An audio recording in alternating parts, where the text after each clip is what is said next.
Assalamu alaikum dear students. Today our topic is how did tribal groups live. 19th century British India में बहुत सारे tribal groups रहते थे, जैसे कि कुछ ट्राइबल ग्रुप्स का नाम संथल था, मुंडास थे, ओरोन्स थे, गड्डीज थे, नागाज थे, या भिल्लज थे, या बाइगास थे। ये बहुत सारे ऐसे ट्राइबल ग्रुप्स थे जो 19th सेंचुरी ब्रिटिश इंडिया में रहते थे। ये ट्राइबल ग्रुप्स मुख्तलिफ़ किस्म की एक्टिविटीज़ अपना के अपनी ज़िंदगी बसर करते थे।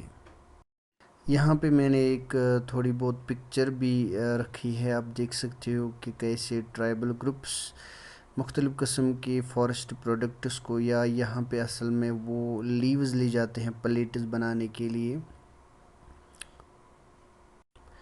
कुछ ट्राइबल ग्रुप्स जूम कल्टीवेशन की एक्टिविटी में इन्वॉल्व थे और इसी के ज़रिए अपनी रोज़ी रोटी कमाते थे।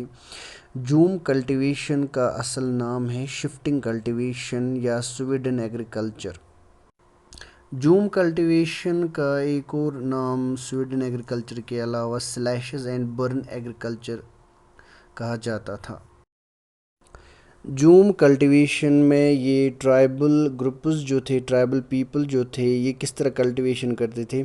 ये फॉरेस्ट्स के एक ट्रैक्ट ऑफ एक पैच ऑफ लैंड पे आग लगा के वहाँ पे क्रॉप्स, वहाँ पे सीड्स को सो करते थे और फिर जब क्रॉप्स में वो तब्दील होता था उसको हार्वेस्ट करते थे। और यही प्रैक्टिस वो 2-3 साल तक कंटिन्यू रखते थे इस पैच ऑफ लैंड पे। फिर वहाँ से वो शिफ्ट होते थे और इस पैच ऑफ लैंड को 18 साल तक, 12 से 18 साल तक इसको फॉलो रखा जाता था ताकि ये वापस फॉरेस्ट की शक्ल में तब्दील हो सके।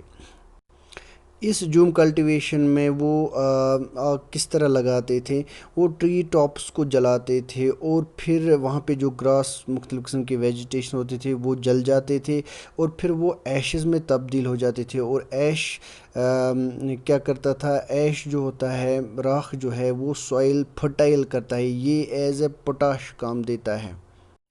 फिर उसके बाद ब्रॉडकास्टिंग ऑफ सीड्स होता था, जिसमें सीड्स को स्कैटर किया जाता था और फिर instead of ploughing the land, वो प्लफ का इस जूम कल्टीवेशन में इस्तेमाल नहीं करते थे, बल्कि ट्रीज काटने के लिए एक्स का इस्तेमाल हो जाता था और स्क्रैचिंग ऑफ सॉइल के लिए वो हो का इस्तेमाल, कदाल का इस्तेमाल करते थे।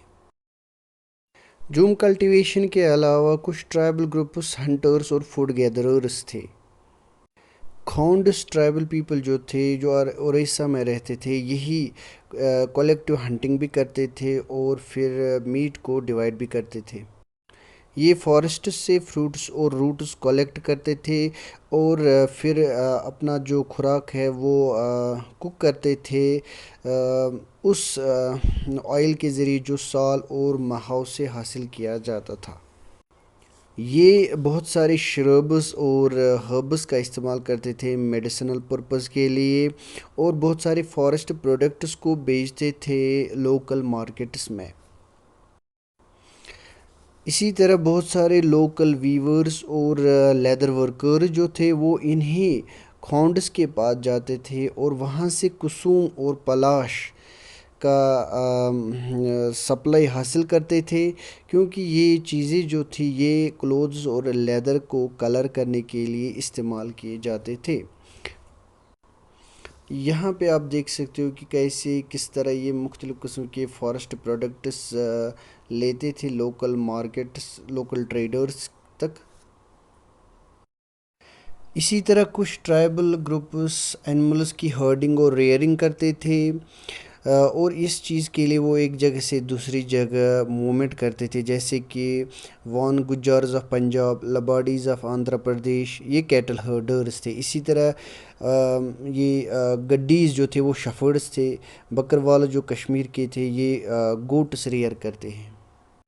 इन एक्टिविटीज़ के अलावा कुछ ऐसे ट्राइबल ग्रुप्स भी थे जो सेटल्ड एग्रीकल्चर जिन्होंने अपनाया था, यानी कि सेटल्ड कल्टीवेशन करते थे, जिसमें छोटा नागपुर ऑफ मुंडास थे।